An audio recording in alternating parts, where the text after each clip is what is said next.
Vitamin ഡിയെ കുറിച്ചാണ് നമ്മൾ ഇന്ന് കേൾക്കാൻ പോകുന്നത്. വൈറ്റമിൻ ഡി, സൂര്യപ്രകാശത്തിൽ നിന്ന് ലഭിക്കുന്ന വൈറ്റമിൻ ഏതാണ്? സൂര്യപ്രകാശത്തിലെ ഒരു പ്രത്യേക വേവ് ലെങ്തിലുള്ള അൾട്രാവയലറ്റ് കിരണങ്ങൾ നമ്മുടെ ശരീരത്തിൽ പതിക്കുമ്പോഴാണ് സ്കിന്നിന്റെ തൊട്ട് താഴെയുള്ള കൊഴുപ്പ് വൈറ്റമിൻ ഡി ആയി മാറ്റപ്പെടുന്നത്, പരിണമിക്കുന്നത്. ശ്രദ്ധിക്കേണ്ടത്, വൈറ്റമിൻ ഡി എന്ന് പറയുന്ന ഒരു വൈറ്റമിൻ ശരീരത്തിലെ എല്ലുകളുടെയും പല്ലുകളുടെയും ആരോഗ്യത്തിന് അത്യന്താപേക്ഷിതമായ ഒരു വൈറ്റമിൻ ആണ്. അപ്പോൾ എല്ലുകളുടെയും പല്ലുകളുടെയും ആരോഗ്യത്തെ സംരക്ഷിക്കുന്ന വൈറ്റമിൻ ആണ് വൈറ്റമിൻ ഡി. വൈറ്റമിൻ ഡിയുടെ പ്രധാനപ്പെട്ട സോഴ്സ് സൂര്യപ്രകാശമാണ്. വൈറ്റമിൻ ഡിയെ നമ്മൾ സൺഷൈൻ വൈറ്റമിൻ എന്നാണ് അറിയപ്പെടുന്നത്. സൂര്യപ്രകാശത്തിൽ നിന്നാണ് വൈറ്റമിൻ ഡി ലഭിക്കുന്നത്. അതുകൊണ്ട് ഈ ഒരു വൈറ്റമിനെ നമ്മൾ അറിയപ്പെടുന്ന പേര് സൺഷൈൻ വൈറ്റമിൻ എന്നാണ്.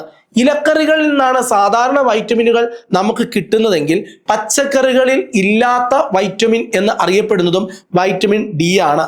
ഈ വൈറ്റമിൻ ഡി ആണ് നമ്മൾ കഴിക്കുന്ന ഭക്ഷണ പദാർത്ഥങ്ങളിൽ നിന്നും കാൽസ്യവും ഫോസ്ഫറസും ആഗിരണം ചെയ്യാൻ സഹായിക്കുന്നത്. നമ്മുടെ ശരീരത്തിൽ കാൽസ്യത്തെയും ഫോസ്ഫറസിനെയും ആഗിരണം ചെയ്യാൻ സഹായിക്കുന്ന വൈറ്റമിൻ ഏതാണ് എന്ന് ചോദിച്ചാൽ ഉത്തരം നമുക്ക് പറയാം, അത് വൈറ്റമിൻ ഡി ആണ്. വൈറ്റമിൻ ഡിയുടെ ശാസ്ത്രീയ നാമം കാൽസിഫെറോൾ എന്നാണ്. കാൽസിഫെറോൾ.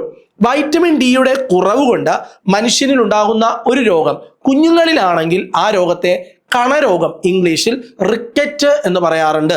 അപ്പോൾ ശ്രദ്ധിക്കേണ്ടത്, കുഞ്ഞുങ്ങളിൽ വൈറ്റമിൻ ഡിയുടെ കുറവ് കൊണ്ടുണ്ടാകുന്ന രോഗമാണ് റിക്കറ്റ് അല്ലെങ്കിൽ കണരോഗം. എന്നാൽ മുതിർന്നവരിൽ വൈറ്റമിൻ ഡിയുടെ കുറവ് കൊണ്ടുണ്ടാകുന്ന രോഗത്തെ വിളിക്കുന്ന പേരാണ് ഓസ്റ്റിയോമലേഷ്യ. മുതിർന്നവരിൽ വൈറ്റമിൻ ഡിയുടെ കുറവ് കൊണ്ട് എല്ലുകൾക്ക് ബലക്ഷയം സംഭവിക്കുന്ന ഒരു അവസ്ഥ ഉണ്ടാകാറുണ്ട്.